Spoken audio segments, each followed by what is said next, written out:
You find yourself struggling with alternate picking, you find you don't know which direction to go, you don't know how to make it clean, you've looked up all these different exercises online and nothing seems to help. If you find yourself getting bored with all of those exercises, I've got 3 riffs to show you that are really going to help your alternate picking. Not only are these 3 really well-known riffs going to give you improved technique with your alternate picking, it's also going to help you with the one important thing that really not a lot of people speak about, and that's playing in time, playing in the pocket, playing with groove. The first riff we're going to check out is Walk This Way by Aerosmith. It was played by Joe Perry and it sounds amazing. There is so much nuance to what he is doing, so much detail. We're just going to check out the main riff for now and work on the alternate picking. We're really going to try and sit in the pocket with this one. It's really important. Let's jump into it.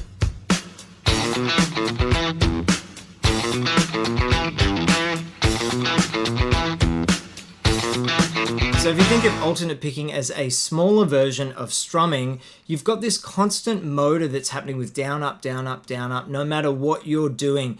That motor is consistently running and we're just choosing when to strum. The same thing is true for when we're alternate picking. And this riff is really cool to check out because there's gaps in the 16th note rhythm to really work on what pick strokes we should be doing. Let's just jump straight into it. So the riff repeats a phrase at the start, but the picking is different each time. This is where a lot of people go wrong. So we're hitting the A string, going to the 1st fret, 2nd fret, and then jumping to the 2nd fret, D, and that's down, up, right? And then the next time we do that again, we start it with an upstroke, which is flipping the way that we're doing it to begin with. I feel like that helps us sit in the pocket a little bit better. It's really consistent with that motor that's always going to be running with our 16th note feel. So that's the hardest part of this riff. And then we're going to hit the low E string with the downstroke. That's the first half. Then the second half is really the same thing. We're just adding in a pull off on that low E. We do it again. And then instead of going to that 3rd fret E, we just play an A power chord. For some people that's really tricky, others it comes really naturally. Now the second riff that we're going to check out is actually the verse of this same song. This is tricky. This is really hard to sit in the pocket of the actual song, so I do encourage you to record yourself. For my Patreon members, I'll have a backing track as well as all the tabs, of course, with the picking directions there, so you can just jump into it straight away with ease. But it's really important to lock into the track and record yourself, listen back to it. Are you rushing? Are you dragging? Are you uneven? There's a certain sort of swing that Joe Perry has that is tricky to mimic. So get inside the track, get inside his guitar part and really work on it. Let's jump into the part. Backstroke lover, always hide beneath the covers. Still I talk to you, my daddy to say. He said you ain't seen nothing till you're down on the muffin, then you're sure to be changing your ways. I met a cheerleader, was a real young bleed out. Times I can reminisce. All the best things of loving with a sister and a cousin. Only started with a little kiss like this. I'm going to break it down as simply as I can. We're at C, which is 8th fret on the E string. We're going to be doing down, up, down on that note, and then we're going to jump to the A string 10th fret with an upstroke. That's the first part. Notice I'm palm muting that low E, and then I'm opening up on that A string. We're then going to go to the C note, the E string, right, and do 2 downs, and then we're going to jump to the 12th fret of the A string with an upstroke. So far we've got this, right? That's tricky in itself because the first time we're hitting the A string, we're doing it with an upstroke, and then the second time we're hitting it with a downstroke. It's important to keep that flow happening. And then I think he hits an upstroke on that low E string, the C note again, and then he transitions to 10th fret of the D string and then the A string. So far we've got this. Now that's kind of awkward because we're doing some outside picking as well as some inside picking, right? That's really mixing up our picking pattern with the right hand. And then we're going to shift to the D string and we're going to do an upstroke on the D string 10th fret, which is a C note, and then a downstroke on the F note, which is the 10th fret of the A string.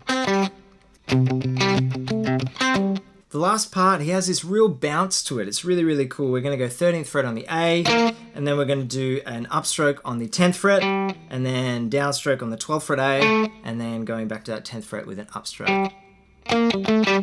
So it really is a deceptively difficult part of that song. It's really, really challenging to get it nice and clean, as well as sit in the pocket and the groove of the track. I encourage you to record yourself and listen back to see how you sound with it. Alright, so this next part was played by David Williams on Michael Jackson's Don't Stop Till You Get Enough. Now, this alternate picking technique is really, really fundamental to these muted funk parts. It's really, really important to get it nice and clean. You don't want to be hitting other strings, but you also want to be locked into that groove. Let's hear it.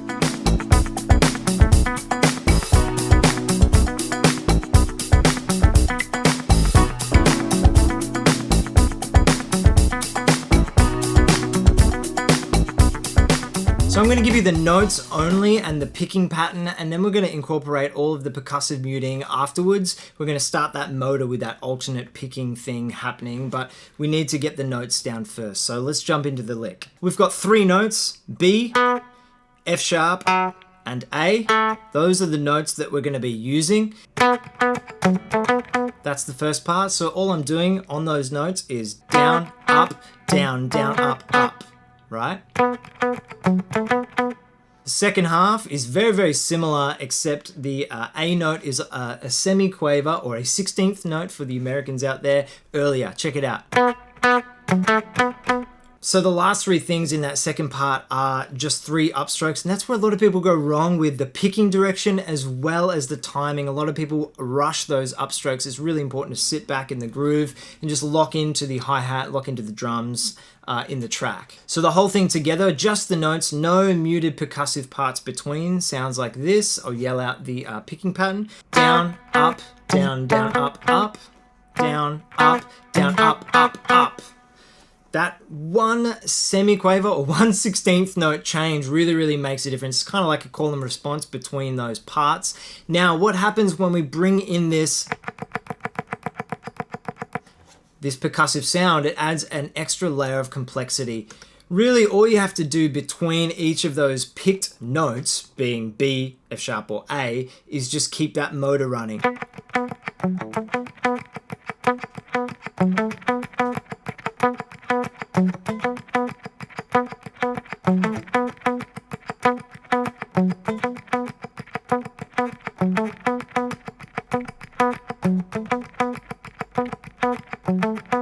You want it to be on the note or off the note. You don't want any open strings ringing out. You don't want any rubbing of the pickups. You want it to be locked into that groove and make it as clean as possible.